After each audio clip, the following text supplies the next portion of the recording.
Assalamualaikum warahmatullahi wabarakatuh. Waalaikumsalam warahmatullahi.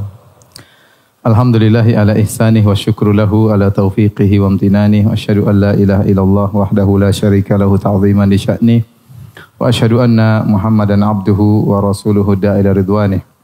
Allahumma salli alaihi wa ala alihi wa ashabi wa ikhwanih. Hadirin dan hadirat, ikhwan dan akhwat, bapak-bapak dan ibu-ibu, jomblowan dan jomblowati ya. Alhamdulillah, yang dirahmati oleh Allah Subhanahu wa taala. Pada malam hari ini dengan izin Allah ya. Insyaallah kita akan berbicara tentang materi yang sangat berat ya. Ini fikih tingkat tinggi ya. Semenjak diluncurkan judul Poligami Anugerah yang Terzalimi, banyak yang bertanya-tanya, ada yang juga japri ke saya, Ustadz maksudnya yang terzalimi siapa yang terzalimi ya? Ya. Apakah istri-istri nomor satu yang terzalimi ya? Ataukah bapak-bapak yang terzalimi sehingga tidak bisa berpoligami ya? Ataukah ikhwan-ikhwan yang mendolimi diri sendiri? Sebagian orang-orang mereka bisa berpoligami namun tidak mereka berpoligami akhirnya terjerumus dalam hal-hal yang haram. Atau maksudnya apa ya? Sebenarnya dari judulnya sudah jelas. Yang dimaksud adalah syariat poligami yang terzalimi ya. Yang terzalimi bukan saya tidak berbicara tentang praktisinya. Tetapi syariat poligami ini adalah syariat yang sangat indah yang diturunkan oleh Rabbul Alamin. Yang Al-Hakim, yang maha bijak, yang tahu tentang makhluk yang ia ciptakan. Ala ya'lamu man khalaq, bukankah yang menciptakan lebih tahu tentang yang dia ciptakan? Maka Allah Subhanahu wa taala menurunkan syariat yang pas dan tepat untuk dijalankan oleh makhluk-makhluk yang Allah ciptakan. Namun syariat poligami menjadi tercoreng ya, dengan orang-orang yang tidak paham tentang indahnya syariat tersebut. Maka dia terzalimi dari sisi ini ya. Terzalimi karena muncul orang-orang yang benci terhadap syariat poligami. Kalau seandainya yang benci terhadap syariat ini adalah orang-orang non-muslim, orang-orang kafir, maka itu perkara yang biasa. Karena mereka dari dahulu berusaha untuk mencela agama yang sudah sempurna ini. Dan mereka melakukan propaganda-propaganda untuk menyoroti secara khusus syariat poligami. Dengan berbagai macam dalih yang mereka utarakan. Ya. Seperti ketidakadilan lah, atau persamaan gender lah, dan apalah yang mereka utarakan untuk mencoreng syariat poligami. Dan ini persis mereka lakukan juga terhadap syariat waris. Tatkala ada pembagian dalam sebagian kondisi, lidzakari mislu hadzil unsayain, bahwasanya laki-laki mendapat 2 bagian adapun wanita 1 bagian. Maka mulailah orang-orang kafir mereka menggaungkan masalah ini, ingin mencela 2 syariat ini, syariat poligami, syariat waris. Kalau mereka berhasil mencela 2 syariat ini, maka mudah mereka akan menganalogikan dengan syariat yang lainnya. Maka sebagai orang Islam yang benar, yang membela agamanya, yang meyakini bahwasanya Islam adalah agama yang sempurna, maka dia harus membela syariat ini. Karena jika seandainya mereka berhasil mencela syariat ini, 2 ini, berarti agama Islam tidak sempurna. Dan membuka pintu-pintu mereka untuk mencela syariat-syariat yang lain, hukum-hukum Islam yang lain. Oleh karenanya para ulama menulis buku-buku membantah tuduhan-tuduhan mereka, cercaan mereka, yang mereka tidak tahu tentang bagaimana indahnya syariat poligami. Yang menyedihkan bahwasanya propaganda mereka ya akhirnya tertular kepada sebagian kaum muslimin, terutama kaum muslimat, terutama ibu-ibu ya, yang terbawa dengan ya omongan-omongan mereka. Akhirnya secara sadar atau tidak sadar menjadi wanita-wanita anti poligami, anti syariat Allah Subhanahu wa taala ya. Ini yang kita khawatirkan. Yang kita khawatirkan. Tentunya banyak di antara ibu-ibu yang tidak suka poligami bukan karena syariatnya, tapi karena praktisinya, karena suaminya yang poligami. Kalau suami orang yang poligami enggak masalah. Tapi karena praktisnya adalah suaminya yang dianggap mungkin tidak adil, mulailah dia benci terhadap syariat poligami. Saya khawatir kebawa. Namanya syaitan akan bisikkan dalam hatinya seakan-akan syariatnya tidak adil. Seakan-akan syariat tidak adil. Maka dari sisi ini syariat poligami seakan-akan terzalimi dari orang-orang yang tidak tahu tentang hakikat syariat ini, termakan dengan propaganda orang-orang non-muslim. Kemudian syariat poligami juga terzalimi dari sisi praktisinya, Ya. Betapa banyak orang-orang yang menjalankan praktek poligami, mereka tidak paham tentang fikih poligami. Ya. Mereka mengedepankan syahwat ya daripada ilmu. Padahal saya katakan tadi, poligami adalah fikih tingkat tinggi ya.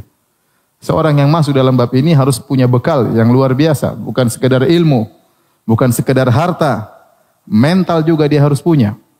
Ya.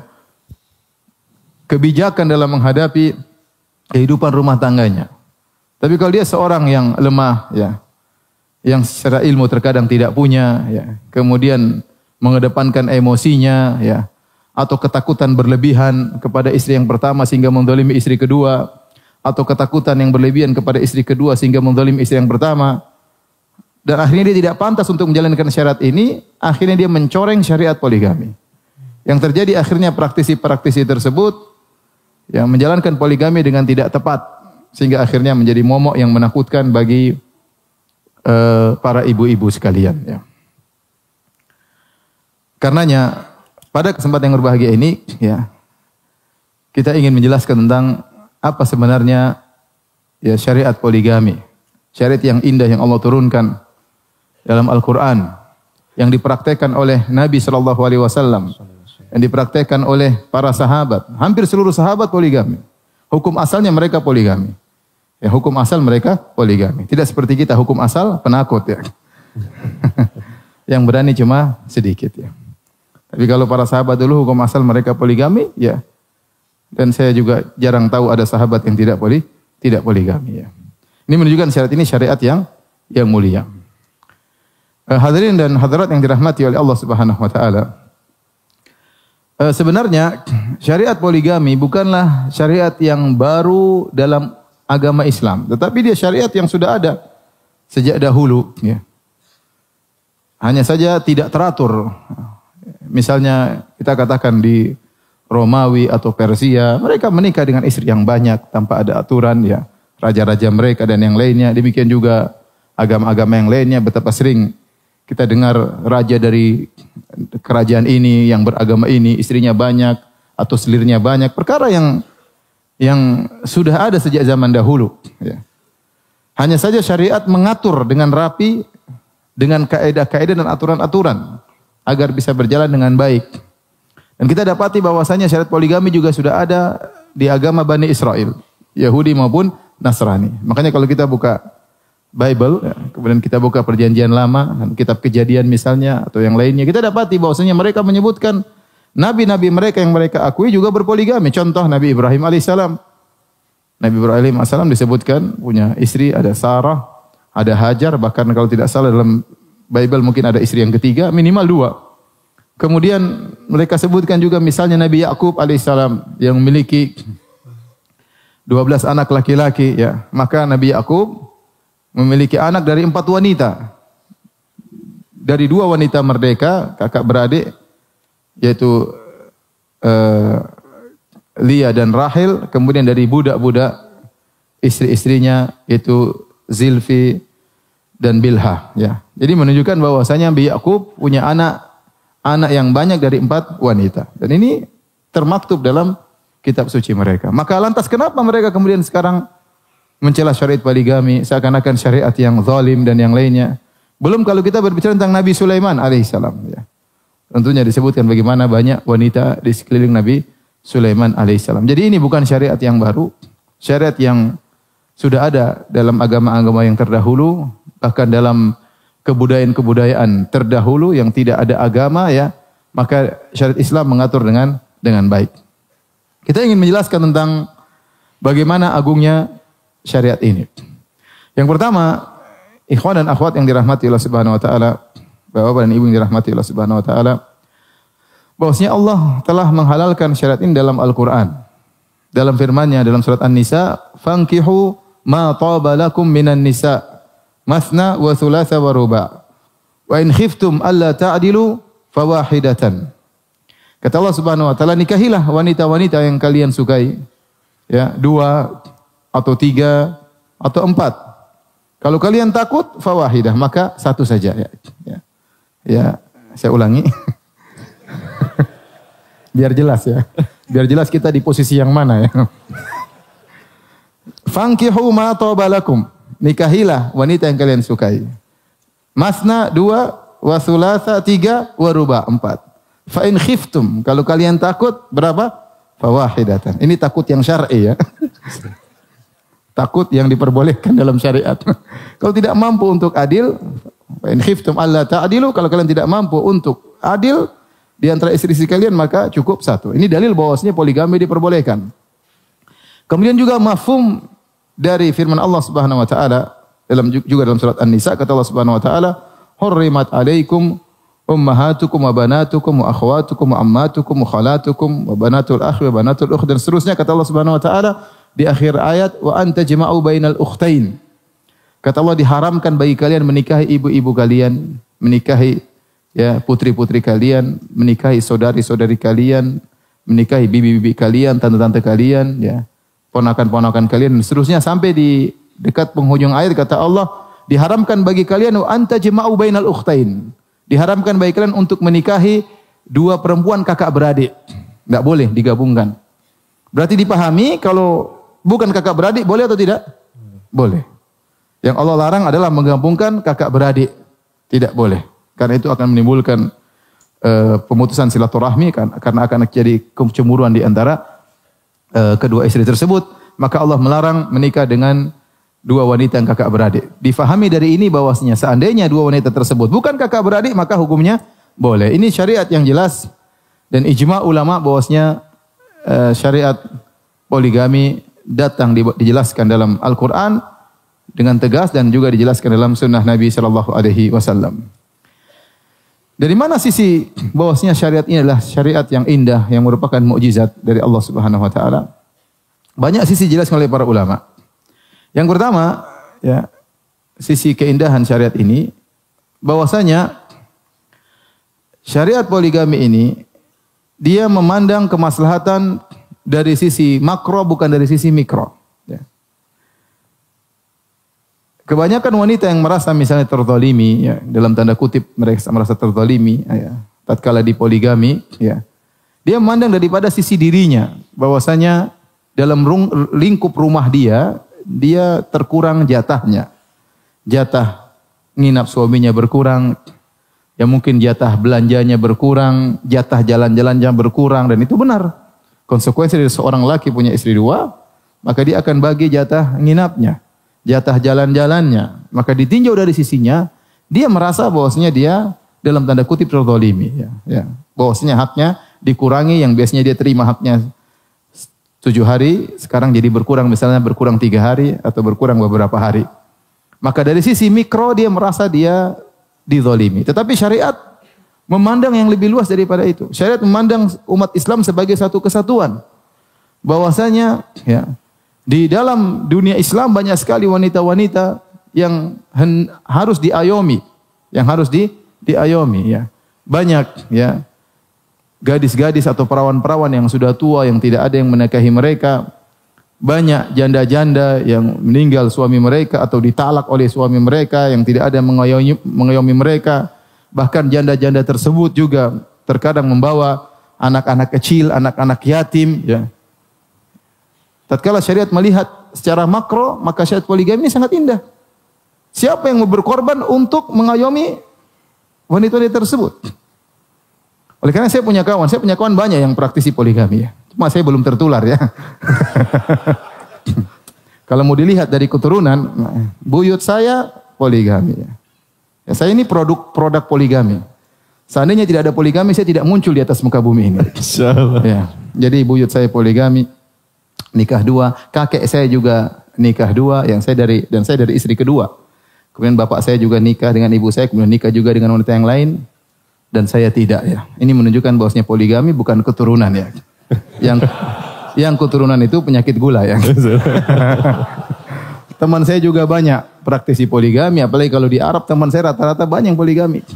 Dan mereka berkata kepada saya, ya Firanda, poligami itu bukan, sebenarnya ada benar, kita tidak pungkiri ada kelezatan, tetapi sisi tanggung jawab lebih besar daripada kelezatan. Ya. Bahwasanya seorang tatkala poligami bukan pikiran dia sekedar melampiaskan hawa nafsu, banyak pikiran yang dipikirkan. Dia misalnya ingin memiliki anak yang banyak misalnya, dia ingin mengayomi para wanita misalnya, banyak hal yang dia pikirkan. Sehingga dia berkata kepada saya, bahwasanya poligami itu tanggung jawab lebih besar daripada sisi kelezatan. Bayangkan kalau punya istri 3, kemudian punya anak banyak, siapa yang ngurusi anak tersebut? Butuh seorang laki-laki yang hebat, ya, yang hebat, yang punya mental yang kuat, yang punya ekonomi yang bagus untuk bisa mengayomi, ya, orang-orang tersebut, wanita-wanita tersebut. Bukan orang yang nekat, ya, yang tidak punya modal.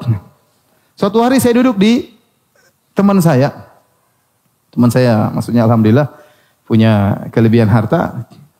Tiba-tiba dia cerita atau ada yang telepon dia, seseorang telepon dia. Tolong bantu saya, ini motor saya bocor ya, masukkan bengkel, saya nggak punya uang untuk bengkelin motor, subhanallah. Dia bilang, Ustadz saya tahu siapa orang ini. Saya bilang, saya nggak tahu. Orang ini Ustadz, dia untuk bayar bengkel motor nggak punya, tapi istrinya 2. Masya Allah. Ini contoh praktisi nekat. Baru saya katakan bahwasanya poligami bukan sekedar kelezatan, tapi bagaimana pertanggungjawaban yang luar biasa. Ya. Sehingga syariat melihat secara apa? Secara makro. Bayangkan kita di daerah-daerah, di negara-negara kafir yang mereka menolak poligami, bahkan di antara mereka mengharamkan ya, perceraian misalnya, apalagi nikah 2, kalau ada masalah tidak boleh cerai sama sekali, sehingga tidak apa-apa berzina, tapi yang penting tidak boleh cerai. Maka banyak sekali penyakit-penyakit sosial yang terjadi. Ya. Banyak prostitusi, banyak perzinahan, ya. Ya, kemudian perempuan mau nunggu dinikahi laki-laki, ternyata dia bersaing dengan lelaki. Wanita, dia nunggu laki-laki untuk didatangi, ternyata dia bersaing dengan laki-laki. Kenapa? Banyak praktisi homo. Ya. Tambah nggak laku lagi perempuan. Laki-laki ternyata punya pilihan, bukan cuma perempuan, dia juga suka apa? Laki-laki. Sehingga semakin banyak penderitaan di dalam kehidupan mereka. Ya. Belum anak-anak tidak ada yang ayomi, anak-anak tidak punya bapak, tidak punya ibu akibat banyak perzinahan. Ini semua kenapa? Karena permusuhan yang nyata terhadap praktek apa? Poligami. Maka Allah yang maha tahu tentang ciptaannya menurunkan syariat yang pas buat makhluknya. Oleh karena syariat poligami ini tidak boleh dicela. Anda tidak bisa mempraktekkan, Anda jangan mencela praktek poligami. Ya. Anda ternyata, suami Anda ternyata tidak bisa menjalankan praktek poligami dengan baik, jangan syariatnya dicela. Jangan syariatnya dicela. Dan jangan sampai dalam diri Anda benci dengan syariat poligami. Ini syariat diturunkan dari Rabbul Alamin untuk kemaslahatan makro. Ya, bukan hanya sekedar melihat pada satu rumah, 2 rumah. Tidak, tapi melihat kepada satu dunia Islam. Satu kabupaten, satu negara Islam. Dengan berbagai macam permasalahan sosial, penyakit sosial yang ada. Maka ada satu syariat yang mudah untuk mengayomi mereka, itu syariat poligami. Paham Bapak-bapak? Ibu-ibu paham ibu-ibu? Baik. Yang kedua, yang menunjukkan syariat poligami adalah syariat yang merupakan mukjizat. Bahwasanya syariat ini turun pas buat kondisi laki-laki dan perempuan. Dalam Islam, lelaki dan perempuan tidak dihukumi sama, tetapi disikapi oleh Islam dengan keadilan. Dan keadilan tidak sama dengan menyamakan. Jangan menyangka bahwasanya namanya adil itu harus menyamakan. Ya. Kalau misalnya saya punya murid di kelas, yang satu rajin, yang satunya bahlul. Kemudian yang satunya nilainya 10, yang satunya nilainya -2. Kemudian saya satunya ranking 1, satunya tidak naik kelas. Akhirnya yang tidak naik kelas tanya, Ustadz nggak adil. Kita kan sama-sama murid Ustadz, jadi maksudmu apa? Ya kita sama-sama ranking 1 Ustadz. Ya gimana mau ranking 1 sama-sama? Ente bahlul, dia pintar ya. Maka tidak berarti keadilan itu harus menyamakan, paham? Dan dalam Al-Quran banyak sekali Allah membedakan. Ya. Qul hal yastawil ladzina ya'lamuna wal ladzina la ya'lamun, katakan apakah sama antara yang berilmu dengan tidak berilmu? Beda, Allah membedakan. Ya, apakah sama orang kafir dengan orang muslim? Afanaja'al muslimina kal mujrimin? Apakah mensikapi ya orang-orang Islam seperti orang-orang pendosa, mujrim, orang kafir tidak akan sama. Ya.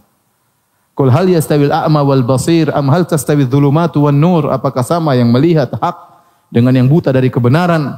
Apakah sama antara cahaya dengan kegelapan? Allah banyak bedakan hal. Ini dalil bahwasanya keadilan itu bukan persamaan. Tetapi keadilan dalam Islam namanya wad'u syai' ala mawdhi'ihi, meletakkan suatu pada tempatnya. Meletakkan suatu pada tempatnya yang tepat, itulah namanya adil. Itulah namanya keadilan.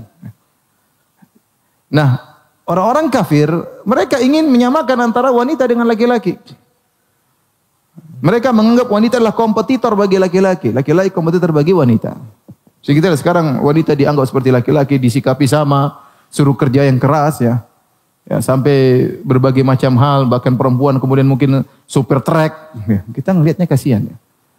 Kemudian perempuan kerja keras ya, keluar pagi kemudian kerja berat yang bukan bidangnya. Sehingga wanita terhina, ya, terhina. Islam tidak demikian, wanita di rumah dimuliakan jadi ratu, ya terkadang jadi pembantu, ya lihat kondisi. Tapi maksudnya dimuliakan di rumah, lah yang kerja laki-laki, Ya. Perempuan santai, dia punya tugas berat, ngurus anak-anak, ya. Ngurus buah hatinya, buah hati kita diurus oleh istri kita.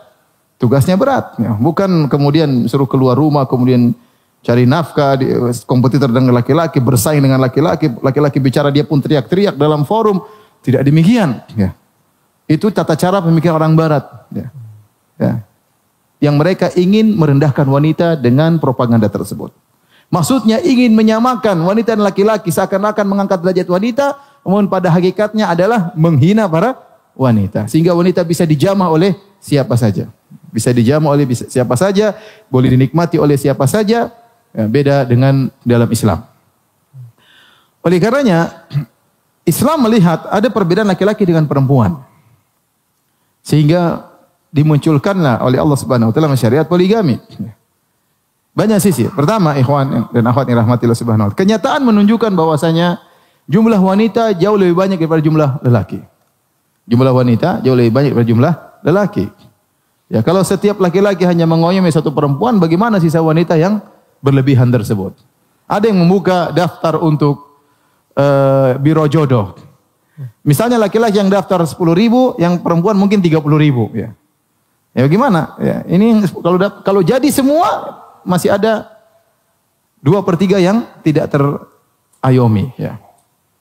Bahkan Nabi mengabarkan bahwasanya di hari kiamat kala, min alamatis sa'ah, di antara tanda-tanda hari kiamat, antaksuran nisa wa yaqillar rijal, bahwasanya banyak wanita dan sedikit lelaki. Hatta yakuna li khamsina imra'ah al-qayyimul wahid. Sampai-sampai pada suatu kondisi di mana 50 perempuan yang ngurus satu laki-laki. Bayangkan kalau antum ada di zaman tersebut, antum dikejar 50 wanita. Sampai jumlahnya berlipat ganda. Sampai 50 wanita yang ngurus berapa? Satu orang laki-laki. Itu akan tiba sampai menjelang hari kiamat. Ya. Oleh karenanya kenyataan menunjukkan bahwa jumlah wanita lebih banyak daripada lelaki. Sehingga tidak mungkin cuma satu hanya menikahi satu. Kalau kenyataannya demikian maka banyak wanita yang tidak terayomi. Ya. Baik. Siapa tahu ada SWA dari istri saya, karena istri saya hadir ya. Masya Allah. Enggak ada, berarti aman. Baik, kita lanjutkan. Tunggu aja ada. Istri saya bawa anak saya juga, Masya Allah.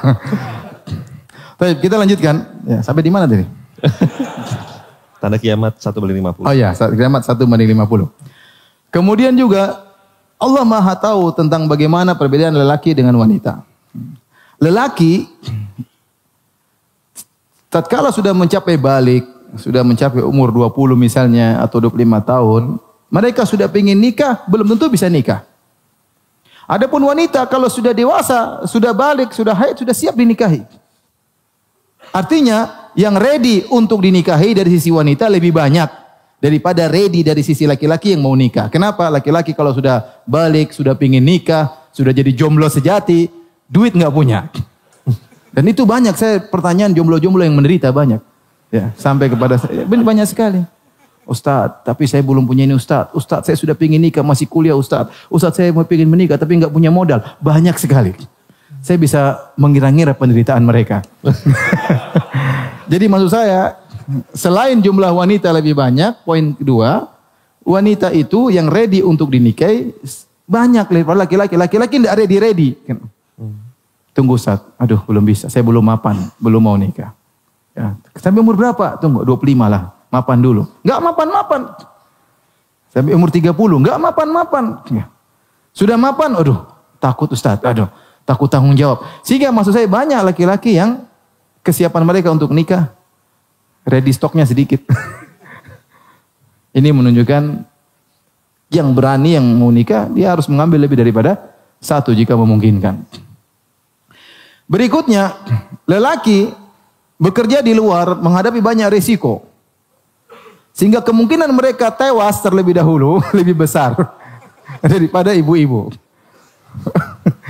Oleh karenanya, kebanyakan yang kita lihat dalam kehidupan dunia ini, janda wanita. Suaminya sudah meninggal. Jarang kita dapati duda istrinya sudah meninggal. Jarang. Yang kita sering dapati janda suaminya sudah meninggal. Kenapa suaminya kerja keras di perusahaan, mungkin menghirup udara yang kotor dan yang lainnya, mudah sakit akhirnya meninggal dunia. Itu banyak kejadiannya. Ya. Sehingga akhirnya jumlah laki semakin sedikit lagi. Dibandingkan dengan jumlah apa? Wanita. Masih kurang lagi dalilnya ya. Saya rasa ini menunjukkan ya, banyak perbedaan. Perbedaan yang lain kata para ulama. Perbedaan yang lain ya. Bahwasanya lelaki ya, sampai usia misalnya tua 60, 70, mereka masih berhasrat. Ya. Beda dengan wanita, sudah menopause, sudah mulai kurang hasrat mereka. Bahkan terkadang sudah hilang sama sekali. Ya. Ya, saya sampai pernah di Mekah, saya ngisi pengajian, datang seorang laki-laki umur 70. Dia bilang, Ustadz, apa yang harus saya lakukan Ustadz? Saya ini masih berhasrat. Istri saya umur 60 tahun. Kalau saya mau berhubungan, dia bilang sakit. Saya takut Ustadz. Akhirnya saya terjerumus dalam zina. Zina apa Pak? Saya masturbasi. Ya nggak ada cara lain. Saya bilang ya udah Pak. Kalau memang begitu, Bapak bisa berhubungan istri tidak harus dengan di kemaluannya. Mohon maaf ini jomblo mohon maaf ya. Saya bilang nggak bisa istri Bapak yang melakukan masturbasi buat Bapak dan yang lainnya. Artinya saya kasih solusi. Tapi maksud saya dia menderita ya. Sementara di umur 70 dia masih berhasrat, istrinya sudah tidak mau, bahkan merasa sakit, bahkan merasa dizalimi kalau digauli. Ya, seandainya antum sampai umur 70, istri antum ternyata sudah tidak mau berhubungan, ya, kalau tidak ada solusi, tidak ada istri kedua misalnya, maka ini susah bagi lelaki. Susah ngomongnya. Ibu-ibu, mohon maaf ibu-ibu ya. Saya cuma menjelaskan.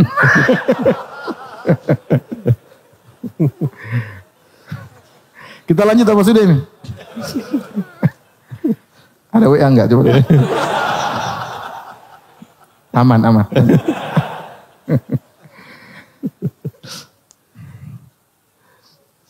Jadi, ini berbagai macam sisi yang akhirnya dijelaskan oleh para ulama bahwasanya syariat poligami adalah syariat yang indah. Yang jadi permasalahan adalah praktisinya. Praktisi poligami yang tidak tahu hukum dalam menjalankan praktisi tersebut. Oleh karenanya, Islam memberi syarat bagi laki-laki yang mau poligami harus memenuhi persyaratan. Harus memenuhi persyaratan. Yang pertama, dia harus adil. Kalau dia tidak adil, maka tidak boleh. Allah tegas mengatakan, fa in khiftum alla ta'dilu, kalau kalian takut tidak adil, fa wahidah, maka satu saja. Ya. Kalau takut tidak adil, maka satu saja. Ya. Ustaz, kalau kita tidak poligami, tidak apa-apa. Kalau ente takut tidak adil, ya sudah jangan poligami. Bahkan syarat memberi ancaman keras, kata Nabi SAW, man kanat lahum ra'atani famala ila ihdahuma ja'a yaumal qiyamati wa shikkuhuma il. Barang siapa yang punya dua istri, kemudian dia condong kepada salah satunya, maka dia akan datang pada hari kiamat badannya miring. Ini menunjukkan terjadi penyimpangan dalam hal ini. Sampai Nabi menyebutkan secara khusus peringatan keras. Barang siapa yang tidak adil terhadap istrinya, condong kepada salah satunya, maka dia datang dalam kondisi miring. Ini menunjukkan tidak adil dalam praktik poligami dosa besar. Karena dipermalukan oleh Allah pada hari kiamat kelak. Dibangkitkan di padang mahsyar, badan miring-miring. Ya akhi, kenapa akhi ente miring badan? Perasaan ente ke masjid rajin, kemana rajin. Ternyata tidak adil dalam berumah tangga. Sampai-sampai sebagian ulama seperti dari madhab Hambali menyebutkan hukum asal poligami makruh. Sampai ada yang mengatakan demikian. Hukum asal poligami makruh, dibenci. Kenapa? Karena seorang akan mengantarkan dirinya pada kezaliman, ketidakadilan. Itu menunjukkan bahwasanya tidak semua orang bisa melaksanakan poligami.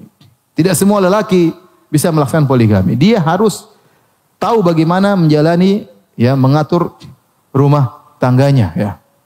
Dia harus adil. Kalau dia tidak adil, maka tidak boleh dia berpoligami. Yang kedua, dia harus mampu secara finansial, secara ekonomi dia harus mampu. Ya. Kalau nggak mampu, maka tidak boleh. Jangankan untuk menikah dua, untuk menikah satu harus punya ekonomi. Kata Nabi SAW, ya ma'asyara syabab, man istata'a minkumul ba'a falyatazawwaj. Wahai para pemuda, barang siapa di antara kalian punya kemampuan, yaitu ekonomi maksudnya. Ya. Falyatazawwaj, maka menikahlah. Fa innahu aghaddu lil basar wa ahsanu lil farj, karena menikah bisa menundukkan pandangan dan bisa menjaga kemaluan. Kalau untuk menikah istri pertama saja, Nabi mempersyaratkan harus punya apa? Kemampuan, ya, secara ekonomi untuk mengurus istrinya. Bagaimana lagi kalau menikah 2 dan 3 dan seterusnya. Di antara pertanyaan yang aneh pernah saya hadapi, ada seorang wanita bertanya kepada saya di pengajian, Ustaz, suami saya pinjam uang sama saya, Ustaz, ngutang sama saya.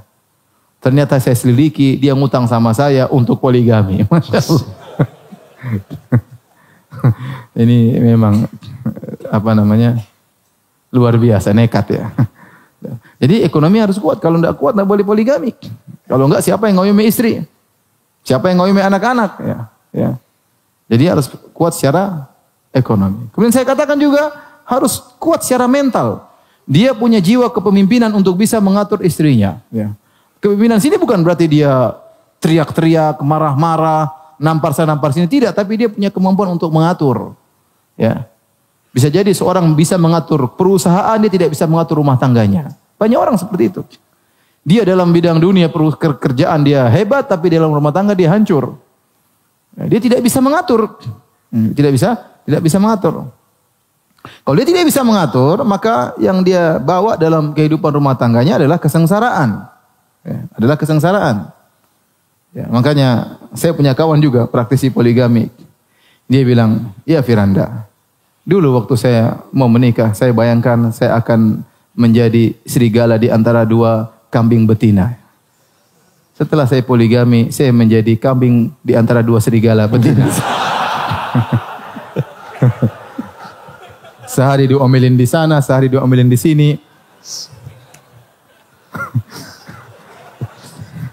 Ada ikhwan poligami. Kita cuma cerita. Sudah lama dia nggak muncul. Setelah sebulan atau berapa waktu dia datang, kemudian datang ketemu kawan saya. Gimana ente poligami? Sedih. Kasihan. Ada orang poligami datang ke rumah kurus, masya Allah. Ini poligami bukan mendatangkan kebahagiaan, mendatangkan apa? Penderitaan. Berarti dia tidak kuat secara mental untuk menjalankan roda rumah tangga. Maka seorang, ya, tatkala ingin berpoligami, dia harus siap ini semua. Tentunya dia meminta petunjuk kepada Allah, minta kekuatan kepada Allah, isti'anah billah, minta pertolongan, kemudian dia jalankan, berusaha semaksimal mungkin. Dan pasti akan ada ujian, dan pasti ada hambatan. Itulah, dia ingin menjalankan syariat yang mulia. Maka ada hambatan, ada ujian. Ujian tersebut terutama di zaman kita ini. Di zaman kita ini khususnya di tanah air. Di sebagian tempat poligami adalah perkara yang sangat-sangat biasa. Contoh di Arab Saudi. Arab Saudi orang poligami mudah sekali. Teman-teman poligami punya duit tinggal poligami. Apakah istrinya nggak marah? Ya marah, cemburu. Tapi nggak bisa apa-apa. Mau ngapain? Ya. Karena semua orang juga poligami. Bahkan istri pertama adalah produk poligami. Istri pertama mungkin dia adalah anak dari istri ketiga bapaknya. Terus dia mau anti poligami nggak bisa, dia sendiri produk apa? Poligami. Sehingga poligami adalah hal yang biasa di Arab Saudi. Bahkan di antara cerita yang saya pernah dengar, ada seorang orang ingin menikah lagi, maka anak-anaknya kumpul musyawarah sama dia. Abi, nikah yang begini dong, Bi. Diskusi sama anak-anaknya. Hebat atau tidak? Itu terjadi. Ya. Karena suatu hal yang biasa. Sehingga bi'ah atau lingkungan mendukung terjadinya praktek poligami. Contoh lebih hebat lagi seperti di Afrika. Di Afrika, kawan-kawan saya yang dulu di Universitas Islam Madinah, kata mereka, ya Firanda, kalau kita tidak poligami, kita dianggap berpenyakit. Dianggap lemah syahwat, dihina. Maka hukum asalnya kita poligami. Saya punya kawan datang ketemu saya musim haji. Dia S1. S1 tapi istrinya 3. Ente S3, istri cuma 1. Saya bilang, istri saya 4 in 1. Jadi maksud saya, ya, bagi mereka itu hal yang biasa. Bahkan orang tidak poligami dihina. Sehingga karena kondisi sudah biasa, poligami tidak ada yang demo-demo di situ, tidak ada yang protes-protes. Ya. Beda tatkala kita di tanah air. Ente mau poligami, ujian berat di hadapan ente.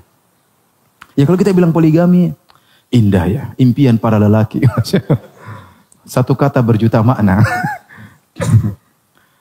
Tapi begitu dilaksanakan ternyata berat. Yang menghalangi poligami pertama, istri kita yang pertama jelas tidak mau. Ya, sampai di antara mereka ucapkan kata-kata yang keras ya. Ya, saya tidak bercerita istri saya, tidak ya. Dan nanti saya salah paham. Ini cerita tentang istri orang lain. Langkahi dulu mayatku. Ngeri, bayangkan. So, itu mereka ucapkan. Langkahi dulu mayatku. Di antara mereka yang berkata, saya siap di madu. Kalau suami saya siap diracun. Mengerikan. Dan itu terjadi di tanah air kita. Di tanah air kita terjadi. Ya. Kondisi mengerikan ya. Kondisi mengerikan. Enggak, bukan pengalaman saya. Alhamdulillah saya tidak begitu ya. Istri saya sudah bilang dari dulu, Abi saya sudah siap. Masya Allah, siap pentungan.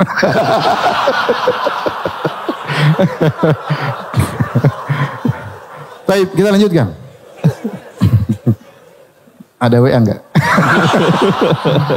Aman. Lanjut. Kemudian ujian kedua. Terkadang yang menghalangi ibu kita sendiri. Terkadang anak-anak kita. Ya. Sampai istri terkadang bilang, "Nak, mau enggak bapak kawin lagi?" "Ya enggak mau. Harusnya bapaknya bilang, kalau kamu punya ibu lagi, bisa minta uang sama 2 ibu. Kalau yang satu enggak kasih, dari yang satunya dikasih. Jadi, penolakan luar dari orang tua, kadang menolak, kemudian kakak, adik-adik semua mencaci maki, adik-adik perempuan. Ingat, ini bukan pengalaman pribadi ya, enggak. Saya cerita tentang teman-teman. Adik-adik protes. Kenapa kak nikah lagi? Gimana? Oh, sudah. Protes. Tetangga menghina. Subhanallah. Berat. Ya, maka ini semakin menunjukkan orang yang bisa poligami dengan baik, orang yang hebat di tanah air. Bisa jadi dia wali dari wali-wali Allah Subhanahu wa taala. Bisa jalankan dengan baik, adil, ini orang hebat. Karena tantangan begitu besar yang dia hadapi untuk menunjukkan syariat Allah yang sempurna ini. Ya. Berat, tidak gampang. Kemudian terkadang kalau sudah dipoligami, istri pertama, istri kedua. Istri pertama dengan beratnya menerima. Dan saya tidak tahu ada ujian lebih berat bagi wanita seperti poligami. Saya rasa paling berat zaman sekarang ini, terutama Indonesia, perempuan diuji dengan ujian poligami. Kalau dia bisa menjalani, insya Allah dapat pahala yang besar. Ya. Kenapa? Karena dia memperjuangkan syariat Allah. Dia tidak ingin poligami tercemar dengan kelakuannya. Maka dia berusaha menjalankan dengan baik. Tapi itu ujian yang sangat berat. Terkadang ini sudah jalan baik-baik. Ini seorang laki-laki punya istri satu, istri kedua. Ternyata ada provokator. Ada setan-setan perempuan beredar. Datanglah ibu-ibu yang kepanasan kepada istri pertama. Anti kenapa dipoligami? Anti nggak bisa servis suami ya? Jadi membuat kesan seakan-akan wanita yang dipoligami wanita rendahan. Tidak dicintai lagi oleh suaminya. Ini tidak benar. Ini pendustaan dan ini kebohongan. Dan banyak wanita termakan. Tadinya sudah hidup tenteram, akhirnya termakan dengan setan-setan perempuan yang datang kepada istri pertama. Istri pertama akhirnya berontak. Padahal tadinya dia sudah kuat. Dia sudah sabar. Maka saya katakan ibu-ibu anti yang dipoligami, anti sedang berjuang menjalankan syariat Allah Subhanahu wa taala. Jangan termakan dengan perkataan setan-setan perempuan. Bukan berarti kalau suami anti mempoligami anti berarti dia tidak cinta sama anti. Lihat Nabi SAW menikah dengan Aisyah. Begitu Khadijah meninggal dunia, Nabi SAW menikah dengan Aisyah, akad tinggal serumah nanti di Madinah. Tapi akad pertama Aisyah. Setelah itu Nabi menikah dengan Saudah. Kemudian masih ada sekitar 7 perempuan atau 8 perempuan setelah Aisyah. Istri kedua, istri ketiga, istri keempat, istri seterusnya. Tapi yang paling dicintai siapa? Aisyah radhiyallahu anha. Dia istri pertama. Secara akad nikah dia istri pertama. Setelah wafatnya Khadijah radhiyallahu ta'ala anha. Ya. Saya juga dapati sebagian orang. Dia menikah 2 bukan berarti dia tidak sayang sama istri pertamanya. Dia lebih cinta pada istri pertamanya. Bagaimana saya tidak cinta anak-anak saya dari istri pertama. Cuma gara-gara istrinya termakan. Tiap hari ngomelin sama dia. Lunturlah kecintaannya. Padahal kalau dia bandingkan istri pertama, istri kedua. Dia tetap lebih sayang kepada istri yang pertama. Tetapi istri pertama telah tergoda oleh setan-setan perempuan. Yang menggambarkan bahwasanya kalau kamu dipoligami berarti kamu tidak bisa menservis suamimu. Berarti kamu gagal dalam pernikahan. Berarti kamu sudah tidak cantik lagi. Berarti kamu tidak dicintai lagi oleh suamimu. Ingat ini semua godaan setan. Terkadang setan-setan tersebut, ibu-ibu setan tersebut datang kepada istri kedua. Yang digoda istri kedua sekarang. Ya. Anti masih gadis, kok mau jadi istri kedua? Emang anti nggak laku ya harus jadi istri kedua? Masya Allah, omongan sadis. Sadis ya. Anti kenapa? Anti jangan rusak rumah tangga orang. Subhanallah. Ya ini syariat Allah dibilang merusak rumah tangga orang. Ini bahaya ini perempuan ini. Saya takut mereka dosa besar karena mereka merusak rumah tangga orang lain. Ya. Kalau anti tidak ingin dipoligami, anti servis suami anti, jangan merusak rumah tangga orang lain. Sehingga mereka kemudian datang mengganggu, akhirnya terjadilah perceraian. Akhirnya istri pertama nuntut kepada suaminya, pilih saya atau dia. Ini dilarang oleh Nabi SAW. Tidak boleh seorang wanita meminta suaminya menceraikan istri yang lain, tidak boleh. Ya, haram kata Nabi seorang wanita minta kepada suaminya tolaqa ukhtiha. Sampai dia mengatakan tidak boleh seorang minta tolaqa ukhtiha, meminta diceraikan saudaranya. Sampai Nabi menyamakan dia dan istri kedua adalah saudara bagi istri yang pertama. Tidak boleh. Ya, bersaing yang sehat. Kalau berjuang sama-sama, kalau suami tidak adil, suami yang ditegur kamu enggak adil, kamu harusnya bisa yang baik ya. Seperti itu dan yang lainnya. Oleh karenanya saya katakan, kita Indonesia untuk menjalankan syariat poligami berat. Butuh seorang laki-laki yang hebat. Ya, yang dia sisi ekonomi oke, sisi keadilan juga bisa, dia punya mental untuk menghadapi ini semua, bisa mengayomi kedua istrinya atau ketiga istrinya agar tidak terpengaruh dengan godaan-godaan di luar dan kata-kata orang ya. Kalau dia bisa maka dia orang yang luar biasa. Kemudian juga syariat mengatur bahwasanya lelaki tidak boleh punya istri lebih dari 4. Dan ini diantara mukjizat syariat poligami. Ya.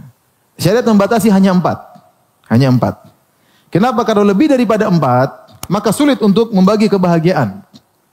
Secara umum lelaki hanya bisa maksimal mengurus wanita 4 orang. Sehingga dia punya waktu untuk mengurus istri-istrinya. Dan dia punya waktu untuk mengurus apa? Anak-anaknya. Ya. Dengan demikian maka dia hanya maksimal oleh syariat hanya 4. Makanya waktu turun syariat poligami, ya, para sahabat yang punya istri lebih dari 4 disuruh cerai oleh Nabi SAW. Tinggalkan 4 saja, sisanya cerai. Ya, adapun Nabi SAW lebih dari 4 itu keistimewaan Nabi SAW. Khusus buat Nabi SAW. Nabi SAW, ya, kalau kita baca ya tentang bagaimana pernikahan beliau semua ada maslahatnya. Dan Nabi punya keistimewaan. Contohnya Nabi SAW memiliki kekuatan biologis yang luar biasa. Ya. Terkadang Nabi SAW dalam semalam dia menjimai istrinya langsung 9 orang dengan sekali jalan. Langsung digilir 9 orang tersebut dan itu jarang yang bisa melakukannya seperti Nabi sallallahu alaihi wasallam. Intinya Nabi spesial. Adapun umatnya maksimal cuma berapa?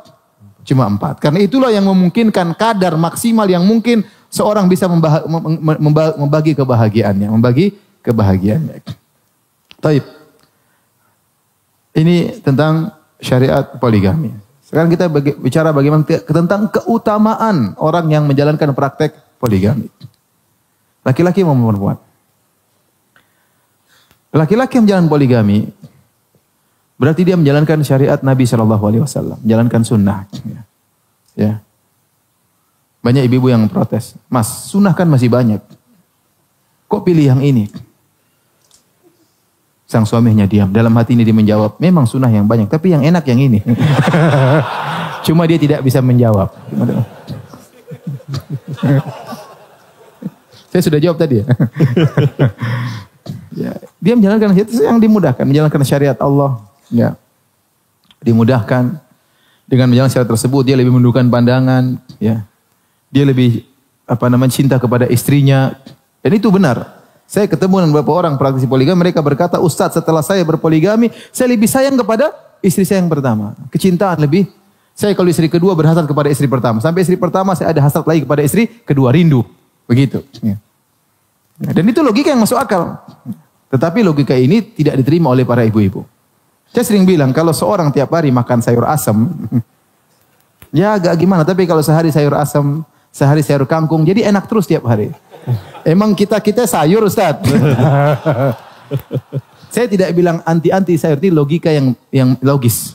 Yang logis. Dan itu saya dengar langsung daripada para praktisi poligami. Bosnya setelah saya poligami, saya lebih sayang kepada istri saya yang pertama. Ya. Ada kerinduan menuju istri yang pertama. Kalau lagi istri ada rindu kepada istri kedua, lebih sayang ya.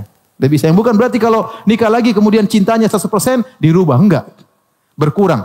50-50 tidak. Logikanya bukan demikian. Logikanya kalau dia nikah 100% cintanya pada istri pertama, kalau sudah nikah dua jadi 200.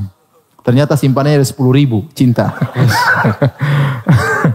Jadi maksudnya bertambah cinta tersebut. Dan laki-laki pandai membagi cinta. Dia bisa cinta pada orang tuanya, cinta pada kawannya, cinta pada istri pertamanya, istri keduanya, dan tidak berkurang tapi semakin bertambah. Intinya ini logika yang benar ya. Logika yang benar. Jadi seorang lelaki yang melaksanakan praktisi poligami, praktek poligami berarti dia menjalankan syariat Allah Subhanahu wa taala, menghidupkan kembali sunnah Nabi sallallahu alaihi wasallam. Dia memikirkan betapa banyak manfaat dari poligami, mengayumi orang ya. Banyak ya. Bayangkan dia punya istri 4 misalnya, punya anak-anak banyak ya, maka banyak yang mendoakannya, banyak yang dia urus, tiap hari dia kasih makan berapa orang. Dia berjalan ke safar misalnya, banyak orang yang mendoakannya ya. Indah ya. Tapi kita susah poligami. Kalau di Arab mudah sekali. Contoh, saya punya kawan. Waktu dia datang ke sini, umur dia baru sekitar 30. Waktu itu istrinya sudah 3. Saya bilang, ya akhi, ente anaknya berapa? Tunggu Firanda, ente tanya sekarang atau bulan depan? Wih, apa bedanya? Kalau bulan depan anak saya 13. Kenapa? Istri saya 3-3-nya hamil. Masya Allah. Kalau sekarang masih 10. Masya Allah. Masya Allah. Ente umur belum 30 sudah istri 3? Iya, kata dia, sudah. Antum tahu bagaimana cerita istri saya yang ketiga? Saya nggak tahu gimana. Suatu hari saya naik mobil. Tiba-tiba ibu saya telepon, dia ketemu dengan akhwat. Fulan, nak, ibu ketemu perempuan cocok kayaknya buat kamu. Kamu mau nggak istri ketiga? Saya langsung stop. Saya ke masjid, saya sholat. Sebentar ibu, saya sholat istikharah dulu. Oke bu, Masya Allah. Begitu mudahnya di sana ya. Jadi ibunya malah mendukung. Ini sekedar intermezzo ya. Jadi intinya. Jadi ikhwan nasib kita sama ya. Nasib kita sama. Jadi maksud saya orang bisa berhasil menjalankan poligami dengan sesuai sunnah, dengan adil, mengayomi kedua istrinya atau ketiga istrinya, mengurusi anak-anaknya, maka dia lebih baik daripada yang tidak poligami. Makanya Ibnu Abbas berkata kepada Sa'id bin Jubair. Sa'id bin Jubair waktu masih muda, jenggotnya belum tumbuh. Maka Ibnu Abbas, sahabat radhiyallahu anhuma, berkata kepada tabi'in, muridnya Sa'id bin Jubair, tazawwaj, menikahlah engkau. Fa inna khairu hadhil ummah aktsaruha nisaan. Kata Ibnu Abbas, sungguhnya orang terbaik di umat ini yang paling banyak istrinya. Yang paling banyak apa? Istri. Artinya tanggung jawabnya lebih banyak. Dia mengayomi lebih banyak. Banyak orang yang dia kasih makan, banyak orang yang dia urus. Ya. Dan kita punya kaidah, khairun nasi anfa'uhum linnas. Sebaik-baik orang di sisi Allah yang paling bermanfaat bagi banyak orang. Kemudian, orang yang melaksanakan praktek poligami, menyenangkan Nabi SAW pada hari kiamat kelak. Bayangkan, menyenangkan Nabi pada hari kiamat kelak. Kenapa? Karena kata Nabi SAW, tazawwajul wadudal walud, fa inni mukathirun bikumul umama yaumal qiyamah. Nikahilah wanita yang subur dan mudah memiliki anak yang mencintai. Karena aku bangga dengan jumlah pengikutku pada hari kiamat kelak. Kalau misalnya seorang punya istri 2, 3 atau 4, kemudian anaknya banyak, dia akan hari kiamat membawa umat Nabi yang banyak. Dan ini menyenangkan Nabi SAW. Kemarin saya punya murid, anak Lipia, saya tanya, ente berapa bersaudara? 21 saudara Ustaz, Masya Allah. Orang Indonesia. Ternyata bapaknya praktisi poligami. Ya, saya pernah ketemu teman juga orang Arab, teman saya. Ente berapa saudara? 55 bersaudara. Masya Allah. 55 bersaudara. Saya pernah diundang makan kambing besar. 24 bersaudara makan bareng. Masya Allah. Ya, jadi kalau seorang ngurusi anak yang banyak, ngurus semua jadi orang yang soleh, misalnya solehah, dia bertakwa kepada Allah untuk ngurusi mereka. Ini menyenangkan Nabi SAW karena Nabi bangga punya umat yang banyak. Kemudian di antara keutamaan orang yang berpoligami tadi, banyak yang dia urusin. Terkadang dia menikahi janda, terkadang dia mengurusi anak-anak yatim. Dan kata Nabi SAW, as-sa'i fil armalah wal yatim kal mujahid fisabilillah. Orang yang berusaha mengurusi janda dan anak yatim seperti orang yang berjihad di jalan Allah Subhanahu wa taala. Ya. Dia tidak hanya menikahi gadis-gadis saja, dia menikahi terkadang janda yang harus diayomi, terkadang ada. Makanya saya sampaikan kepada para akhwat, para ibu-ibu, ya, ibu-ibu lihatlah bagaimana nasib janda, kasihan, ya. Nasib janda bagaimana mereka sendirian, terkadang utang sana, utang sini, anak-anak enggak ada yang ngurus. Mereka ingin menjaga diri mereka, tidak ada yang mengayomi, banyak, kasihan, ya. Ya, kita cuma melihat aja, kasihan, tidak bisa berbuat apa-apa. Baik, ini bagi laki-laki, bagi perempuan, Masya Allah, perempuan yang siap dipoligami, ya. Maka dia menjalankan syariat Allah Subhanahu wa taala. Ujian dia lebih berat daripada laki-laki. Ujian dia lebih berat daripada laki-laki. Dengan omongan banyak orang. Tapi dia berusaha melihat sisi positif. Saya bilang ada sisi positif di mana perempuan kalau dia dipoligami berarti harinya terbagi. Harinya terbagi, misalnya dia istri 2 orang, suaminya punya istri 2, berarti 3 hari, 4 hari misalnya, 3,5 misalnya. Ya. Seperti saya punya kawan istrinya 2. 3 hari. 1 harinya gimana? 1 harinya buat perjalanan. Setengah hari ke sini, setengah hari untuk ke istri kedua.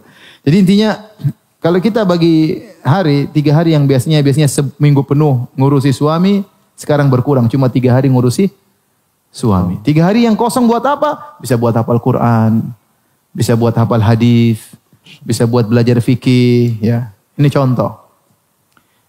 Bisa manfaatkan waktu juga yang lain. Misalnya suami lagi tidak di rumah, dia bisa tidur sama anak-anak. Dan anak-anak butuh untuk tidur sama orang tuanya. Apalagi masih kecil-kecil. Bisa dia bimbing, ya. Beda kalau dia sama suaminya, dia harus terus ngurus suaminya sehingga terkadang anak-anaknya kurang atau terlalaikan, ya, sedikit misalnya. Ini dari sisi apa? Sisi positif. Dari sisi positif juga dia rela sebagian harinya dia berikan kepada saudarinya. Semoga Allah memberi balasan yang lebih baik di akhirat kelak, di surga kelak. Ya. Dia niatkan saya merelakan sebagian hari saya untuk kebahagiaan saudari saya. Dan Nabi SAW mengatakan, la yu'minu ahadukum hatta yuhibba li akhihi ma yuhibbu li nafsihi. Tidaklah beriman seorang sampai dia mencintai bagi saudaranya kebaikan yang dia sukai untuk apa? Untuk dirinya. Saya rasa saya tidak usah berpanjang lebar lagi. Khawatir ada yang sakit hati, ya. Mudah-mudahan ini sekedar yang bisa sampaikan. Semoga Allah menjaga terus syariat poligami. Yang bisa menjalankan silakan menjalankan. Yang tidak bisa jangan nekat, jangan sampai Anda malah mencoreng syariat yang indah ini. Wallahu ta'ala alam bisawab. Kalau yang bertanya dari ikhwan maupun akhwat, ya, bapak ibu-ibu, jomblowan dan jomblowati, saya persilakan. Masya Allah. Syukran Ustaz, jazakallah khair. Belum ada WhatsApp tadi? Belum ada WhatsApp kan? Masih bisa tanya jawab insya Allah. Brothers, WhatsApp-nya aman ya? Alhamdulillah. Cek dulu deh. Aman kayaknya. Cek juga aman ya? Aman. Alhamdulillah. Siap pindah ke Arab Saudi berarti ya? Baik, silakan. Brothers dulu ya. Boleh. Brothers. Sekali lagi tidak ada pertanyaan nanti, tanya jawab di bawah, di buzzer, kita maksimalkan waktu di atas. Silakan dari Brothers, ada yang berani nanya enggak? Ahar ya? Silakan. Insyaallah. Silakan Desa. Tolong dioper ke Bapak, silakan. Assalamualaikum warahmatullahi wabarakatuh. Waalaikumsalam warahmatullahi wabarakatuh. Masya Allah Ustaz, kajian malam ini. Begitu bapak-bapaknya semangat juga ya. Masya Allah. Pertanyaannya,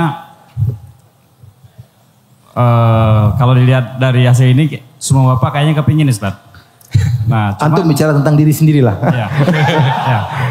Bapak belum tentu berani. Ya kalau dilihat dari Mimik mereka. Hukumnya poligami itu kayaknya gimana Ustaz? Setengah-setengah Ustaz, 50-nya takut, 50-nya berani, kan gitu. Nah, pertanyaannya apa? Kenapa? Cuman pertanyaannya bukan itu Ustaz. Pertanyaannya apa? Pertanyaannya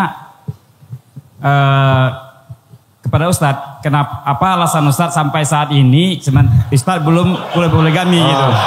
Nah, ya, sementara ilmu sudah fikih tingkat tinggi, gelar doktor, ya, disari material itu juga sudah sangat bagus. Assalamualaikum warahmatullahi wabarakatuh. Waalaikumsalam. Masalahnya kalau Ustaznya, Anda pernah tanya sama istri, baik. Ustaz Firanda aja istrinya baru satu, kita baru gimana? Jadi Anda ya, dapat ilmu dari Ustaz. Assalamualaikum warahmatullahi wabarakatuh. Syukran Pak. Di depan saya ada dua pilihan. Saya berpoligami atau tidak. Poligami tidak harus wajib bagi saya. Ya, dia terkadang wajib bagi kondisi tertentu. Terkadang sunnah bagi kondisi tertentu, terkadang boleh bagi kondisi tertentu. Dan Nabi mencontohkan keduanya. Nabi SAW pernah tidak berpoligami dalam waktu yang lama, 25 tahun. Tatkala beristrikan dengan apa? Khadijah radhiyallahu anha. Ya. Kemudian tatkala Khadijah meninggal dunia, maka kemudian Nabi berpoligami. Ya, saya tidak mungkin menjelaskan di sini. Yang jelas saya tahu apa yang saya lakukan. Yang jelas saya belum terima WhatsApp. Itu dapur saya, mohon maaf tidak bisa saya jelaskan. Masya Allah. Gak mungkin saya jelaskan, nanti khawatir saya riak, istri saya riak. Jadi gak usah lah. Itu antara saya dengan Allah Subhanahu wa Ta'ala, antara saya dengan kekasih saya, istri saya. Masya Allah. Masya Allah. Barakallahu fiikum, Ustaz. Masya Allah. Semoga Allah menjaga. Yang jelas kalau saya poligami saya kasih tahu. Baik, silakan. Allah. Semoga Allah menjaga Ustaz dan keluarga, Masya Allah. Amin. Baik, silakan istri. Oke. Mesti istri kan? Istri. Pokoknya sister silakan nanya. Harus istri. Silakan. Assalamualaikum warahmatullahi wabarakatuh. Waalaikumsalam warahmatullahi wabarakatuh. Silakan, Mbak. Langsung ke pertanyaannya, Ukti silakan. Ya, Ustadz, saya sudah menikah 16 tahun. Sudah apa? Sudah menikah 16 tahun, namun belum diberikan keturunan. Saat ini suami saya meminta izin untuk poligami. Akhirnya dengan berat hati saya mengizinkan. Sebelumnya kami memiliki anak adopsi sudah berumur 16 tahun. Masya Allah. Pertanyaannya, bagaimana saya harus menghadapinya? Karena jauh di lubuk hati saya tidak takut, tidak kuat. Ya. Kedua, apakah keputusan kami ini sudah menjadi jalan yang baik? Itu aja Ustaz. Waalaikumsalam. Assalamualaikum warahmatullahi wabarakatuh. Waalaikumsalam warahmatullahi wabarakatuh.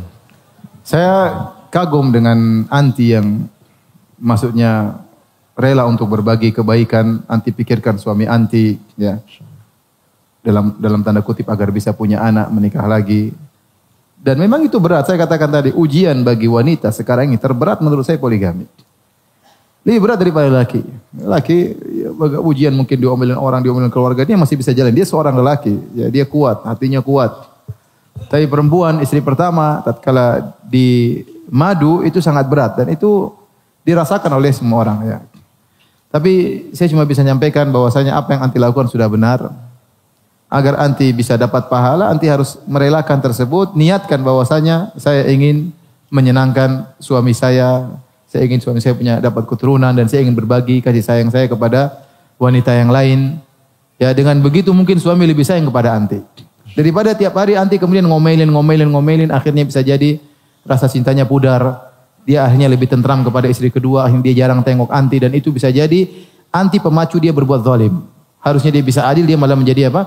Berbuat zalim. Tapi selalu ingatkan suami, wahai suamiku, saya sudah relakan sebagian waktuku, ya hendaknya kau berbuat adil, ya. Ya, jalani sebagai praktisi poligami yang baik. Ya, ada aturan-aturannya, ya.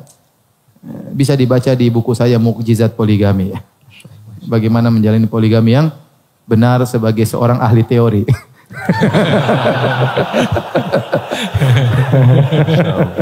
Ya, karena di antaranya misalnya seorang suami, kalau dia berpoligami, dia selalu menunjukkan bahwasanya istrinya dia yang paling cintai. Dia harus pandai. Bahkan bersandiwara dalam hal ini, bahwasanya istrinya yang paling dia cintai. Kalau dia lagi istri pertama, istrinya yang paling dia cintai. Dia tidak boleh cerita sedikit pun tentang istri keduanya. Tatkala di istri kedua, dia harus juga menunjukkan istri kedua yang paling dia cintai. Ya. Begitu agar dia bisa menjalankan roda poligami dengan baik. Bapak-bapak yang begini. Jadi ya saya kagum dengan Anti, tinggal Anti lanjutkan. Ya jangan sampai salah langkah. Kebahagiaan terkadang tidak sesuai dengan yang kita inginkan. Terkadang Allah memberikan kita bagian dari sisi yang lain. Dan di balik ujian tersebut pasti ada hikmahnya. Yang penting Anti jalani dengan baik. Wallahu a'lam bishawab. Masya Allah. Mohon maaf Ustaz, ada beberapa pemahaman yang berjalan di masyarakat nih Ustaz mengenai syariat poligami. Ada yang berdalil dengan Rasulullah tadi, selama dengan Khadijah hanya satu istri. Jadi bilang selama istri pertama belum boleh poligami. Dan ada juga yang tunggu meninggal dulu. Iya, wallahu a'lam alasannya kemana. Itu bagaimana pendapat seperti itu Ustaz? Rasulullah SAW dia tidak berpoligami, para ulama sebutkan. Karena sebab-sebab yang besar yang ada pada Khadijah. Ya. Kalau Anti mungkin seperti Khadijah mungkin lah ya. Tapi lihat Rasulullah SAW tidak ingin menyakiti Khadijah. Kenapa? Rasulullah SAW ya waktu Rasulullah membela Khadijah, kata Rasulullah, saddaqatni idh kadzabani an-nas. Khadijah membenarkan aku tatkala orang semua mendustakan aku. Ya. Wa wasatni bimaliha idh haramani an-nas. Khadijah membantu aku dengan hartanya seluruh, ya saudagar kaya raya, sementara orang-orang tidak ada yang membantuku untuk berdakwah. Seluruh hartanya untukku. Ya. Kemudian aku mendapati anak-anak, semua anak-anakku dari siapa? Khadijah. Dulu siapa teman curhatnya Nabi? Khadijah radhiyallahu anha. Tatkala Nabi pertama kali dihina, dimaki-maki, dimusuhi oleh seluruh kampungnya, yang jadi teman bicaranya siapa? Khadijah. Ya. Maka ini yang membuat kata para ulama, Nabi tidak sampai hati mempoligami Khadijah. Ya. Tetapi setelah Khadijah meninggal dunia, kemudian Nabi berpoligami karena Nabi sudah jadi pemimpin negara, kemudian banyak maslahat-maslahat yang dia lihat, maka kemudian Nabi membuka pintu poligami sampai dia menikah 9 wanita. Maka saya katakan tadi, di depan seorang laki dua pilihan. Ya. Kita tidak usah mencela orang yang poligami dan kita juga tidak mencela orang yang tidak poligami. Banyak mungkin dia takut yang syar'i tadi. Ya. Atau dia tidak mampu secara ekonomi misalnya. Atau dia di bawah ketiak istrinya misalnya. Tidak berkutik misalnya. Banyak hal. Ekonominya mungkin tidak mampu. Ya. Yang jelas ya lelaki mau poligami. Ada contoh. Nabi pernah contohkan. Dia tidak poligami juga pernah Nabi contohkan. Tapi tidak boleh wanita kalau menuntut semuanya harus tidak poligami. Karena Nabi toh mencontohkan yang ada poligaminya juga. Wallahu a'lam bishawab. Masya Allah, barakallahu fiik. Kita ke brothers lagi ya. Ya, silakan. Brothers silakan. Antum pilih. Antum, Masya Allah. Dapat WA? Boleh silakan.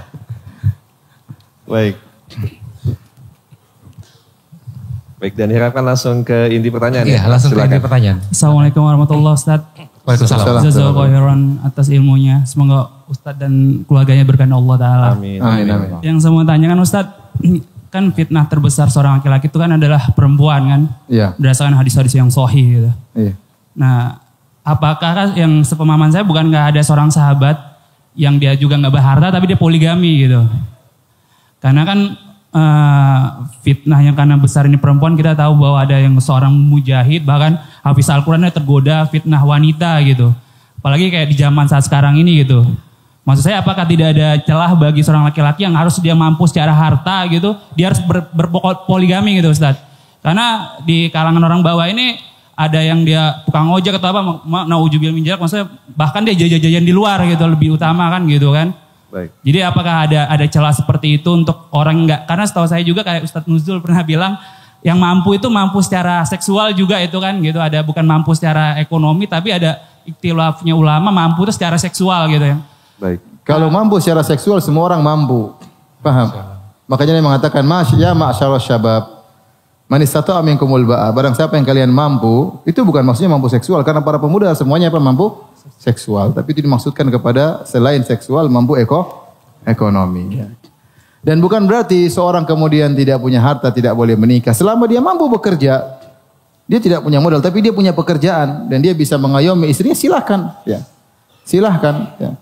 Ya, seperti Abu Bakar radhiyallahu anhu, dia menginfakkan seluruh hartanya. Ya. Dia bisa, meskipun infak seluruh hartanya, dia bisa mencari harta lagi. Sementara sebagian sahabat ingin menginfakkan seluruh hartanya, Nabi larang, jangan. Karena orang beda-beda. Orang beda-beda.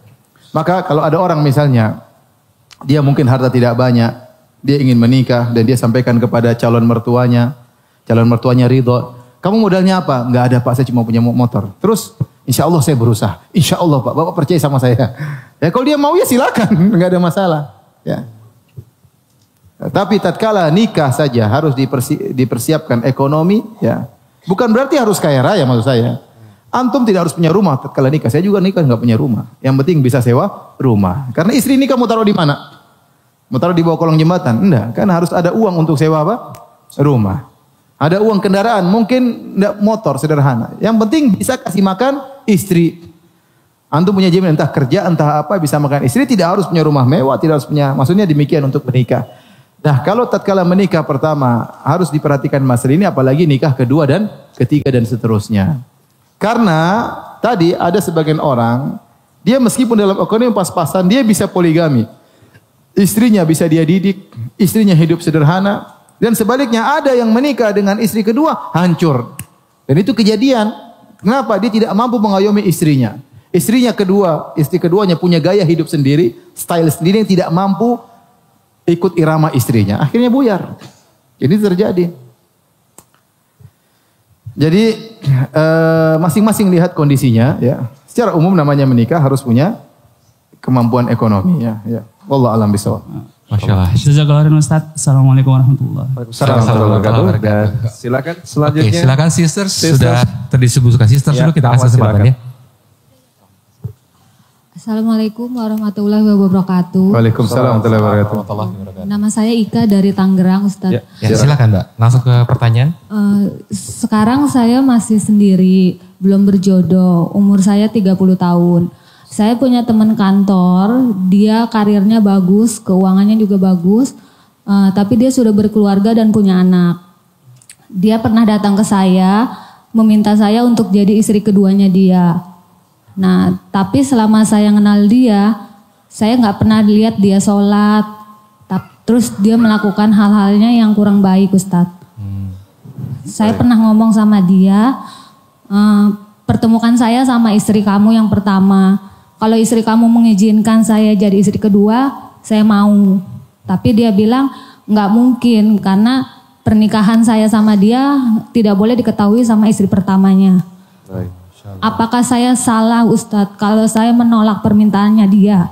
Terus apakah saya disebut tidak menerima takdir Allah Ustadz? Karena sampai sekarang saya semenjak kejadian itu belum pernah bertemukan sama orang yang memang berniat menikahi saya Ustadz. Assalamualaikum warahmatullahi wabarakatuh. Waalaikumsalam warahmatullahi wabarakatuh. Jomblo angkat tangan, yang jomblo angkat tangan coba. Coba. Ayo serahkan diri kalian. Antum nih jomblo, Masya Allah. Adapun pertanyaan anti menolak itu hak anti karena seorang sebagaimana lelaki diperintahkan mencari wanita yang beragama, demikian juga wanita diperintahkan untuk mencari lelaki yang apa? Beragama. Anti sih tidak benar dia sholat. Bagaimana mengharapkan kebahagiaan dari seorang yang tidak sholat? Bagaimana mengharapkan keadilan dari seorang lelaki yang tidak sholat? Kalau anti terima, tolak wajar. Ya, adapun belum ada yang mengetuk pintu anti. Ya, penting banyak doa, berdoa kepada Allah. Kita nggak tahu yang terbaik bagi kita ya. Kita tidak tahu yang terbaik bagi kita. Saya katakan sebagian orang ya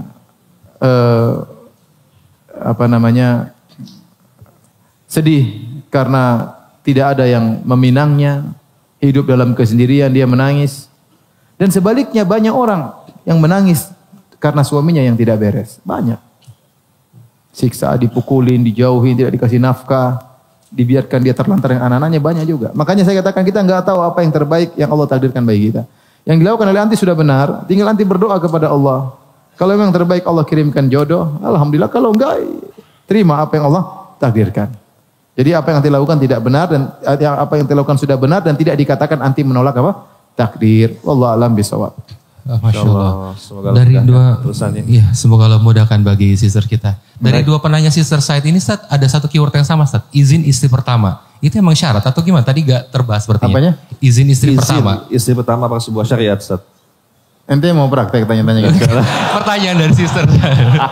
Ilmu dulu ya. Live streaming ya. yang lain. Jangan difokus. Silakan. Silakan dari brothers. Mau di aja. Penasaran. Kalau ente mau praktek kan aja jawab.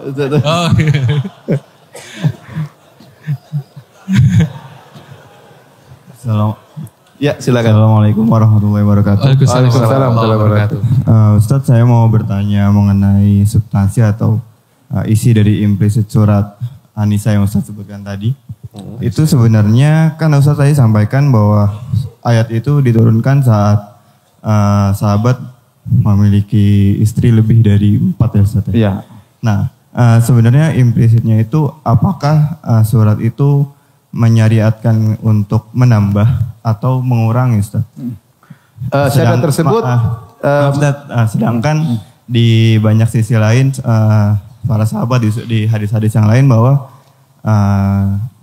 kayak banyak istri itu lebih baik gitu.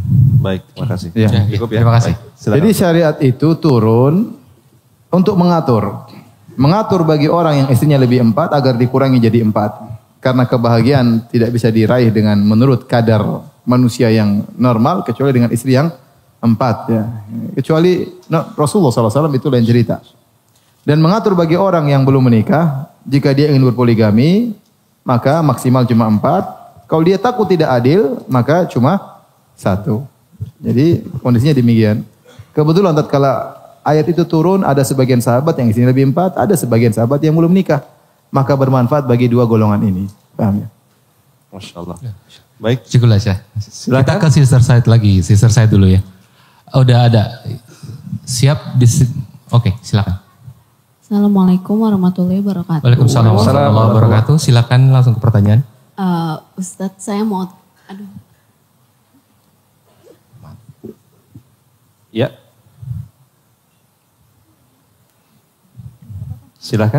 Silakan, masalah di teknis kah? Oke, kita ke brothers dulu ya. Tolong panitia dicek dulu, dibantu dicek di belakang ada apa. Silakan, Bro. Silakan, Pak.